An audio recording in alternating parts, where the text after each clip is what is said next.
দুর্নীতিবাজদেরকে vote দিবেন না। জনগণের উদ্দেশ্যে আমি বলতে চাই, মাননীয় পরিচালক সাহেব, আপনি রাজনৈতিক বক্তব্য পরিহার করুন। আপনি রাষ্ট্রের কর্মচারী, আপনি যারা দুর্নীতিবাজ তাদেরকে গ্রেপ্তার এবং আইনের আওতায় আনা আপনার দায়িত্ব। রাজনৈতিক বক্তব্য দেওয়া আপনার দায়িত্ব নয়।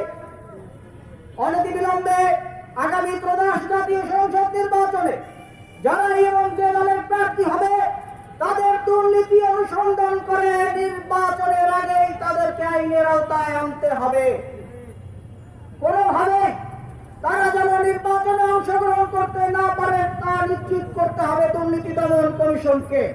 প্রিয় বন্ধুগণ, আগামী ত্রয়োদশ জাতীয় সংসদ ঘিরে বাংলাদেশে একটি ব্যাপক আলোচনা এবং উত্তেজনা শুরু হয়েছে। আপনারা জানেন, এই 5ই আগস্ট এই শেখ হাসিনা সরকারকে উৎখাতের যে বিপ্লব, সেই দিনগুলির কথা আপনারা একটু স্মরণ করেন।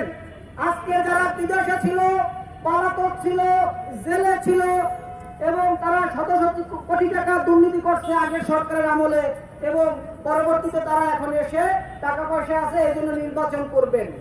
এই দুর্নীতিবাজদেরকে আমরা প্রতিহত করার ঘোষণা দিচ্ছি এবং অনতিবিলম্বে আগামী দিনে দুর্নীতি বিরোধী এই আন্দোলনকে আরো শক্তিশালী করার প্রত্যাশা ব্যক্ত করছি। প্রিয় সংগ্রামী বন্ধুগণ, আমাদের একমাত্র কাজ এখন থেকে বাংলাদেশের দুর্নীতি মুক্ত করতে হবে এবং দুর্নীতির বিরুদ্ধে জিরো টলারেন্স নীতি ঘোষণা করতে হবে। সংগ্রামী বন্ধুগণ, প্রিয় বন্ধুগণ, এই মুহূর্তে আমাদের মাঝে বক্তব্য রাখবেন দুর্নীতি বিরোধী ছাত্র জনতা আন্দোলনের অন্যতম সমন্বয়কারী সাবেক ছাত্র নেতা, ফ্যাসিবাদ বিরোধী